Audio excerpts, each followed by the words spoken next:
여러분 안녕하십니까? 이어서 강원 뉴스입니다. 지역 경제를 살리겠다는 취지로 지역 화폐 발행이 확대되고 있습니다. 강원도 내에서도 10개 시군이 발행 중이고 2개 지자체가 새로 도입할 계획인데요. 지역 화폐 발행 규모가 얼마인지 어떤 효과가 있을지 알아봅니다. 보도에 홍한표 기자입니다. 손님이 정육점에서 고기를 주문하고 내민 건 지역 화폐인 태백사랑 상품권입니다. 10만 원권 상품권을 5% 할인된 9만 5천 원에 구입할 수 있고 3%인 3천 원이 바로 적립되니 상품권 쓰는 재미가 쏠쏠합니다. 태백사랑 상품권 구입할 때 5% DC를 받고 또 저한테 또 3%씩 이렇게 적립이 돼요. 그래서 나중에 포인트로 이렇게 쓸 수 있으니까. 상인들도 수수료가 전혀 없고 지역 내에서만 쓸 수 있으니 크게 반깁니다. 카드는 수수료도 많이 나가고 그러니까는 요거는 딱 현금이나 마찬가지래. 지난 1999년 태백시를 시작으로 강원도 내 10개 시군에서 지역 화폐를 쓰고 있습니다. 강원도도 2016년부터 발행해 현재까지 720억 원어치를 팔았습니다. 영월군은 이달 안에, 강릉시는 늦어도 내년 초까지 발행할 예정입니다. 최근에는 체크카드 형태로 발급하거나 아예 ICT와 결합해 페이 형태로 쓸 수 있도록 편의성을 높였습니다. 현재 저희가 추진하고 있는 방침은 기존에 저희들이 현금 카드를 쓰는 업체하고 동일하게 사용할 수 있습니다. 별도의 가맹점 모집은 필요가 없고.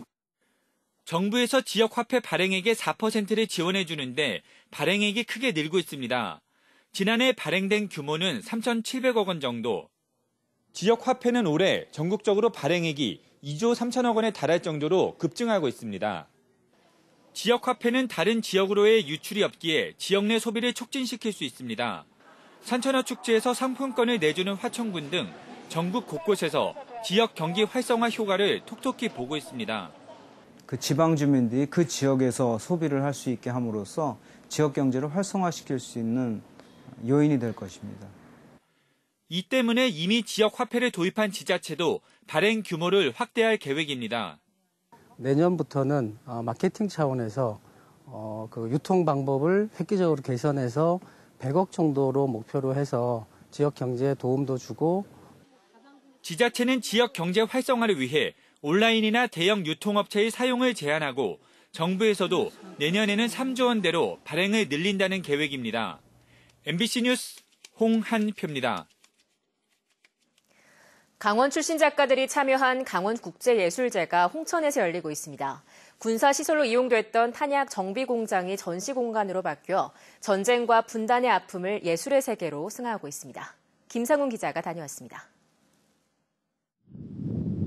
40년 동안 전방 부대에 보낼 탄화를 정비했던 홍천 탄약 정비 공장이 예술 전시 공간으로 재탄생했습니다.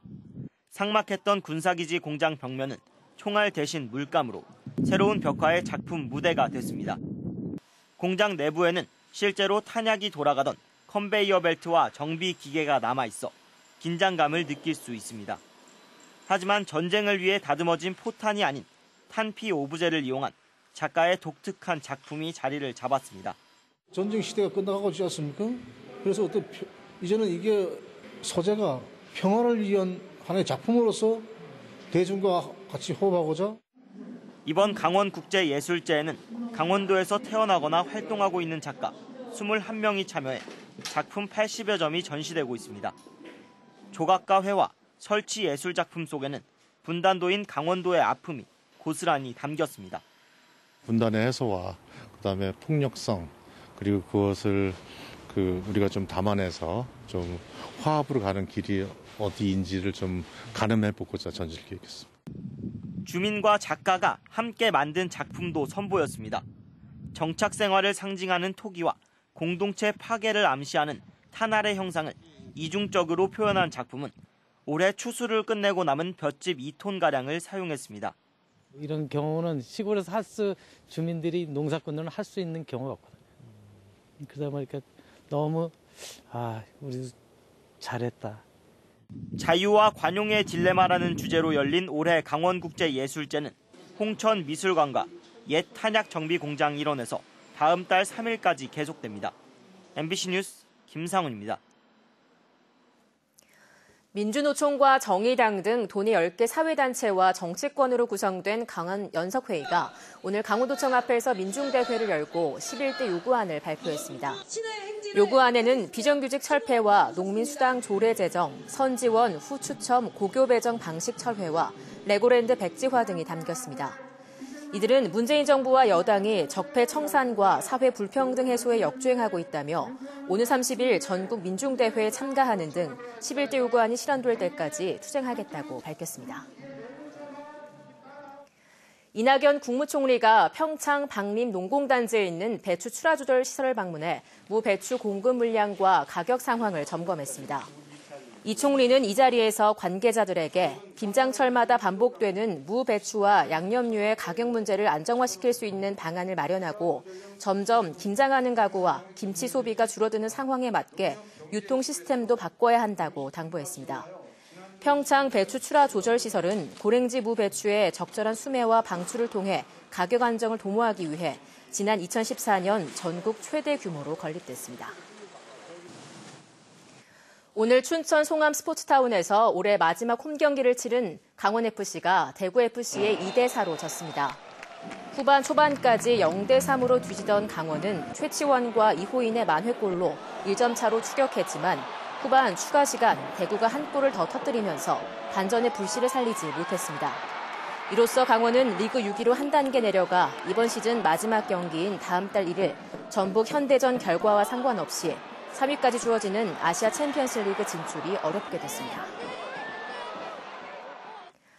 제17회 원주 치약 마라톤 대회가 오늘 원주 종합운동장 일원에서 개최됐습니다. 원주시와 원주 MBC가 주최하는 이번 대회는 가족 연인과 함께 즐기는 힐링 레이스를 주제로 전국의 마라톤 동호인 등 1,500여 명이 참가해 자신과의 싸움을 벌였습니다. 하프코스와 10km, 5km 등 3개 종목으로 종합운동장을 출발해 단구 사거리와 영서고, 강변로 등 정해진 반환점을 돌며 열띤 레이스가 펼쳐졌습니다.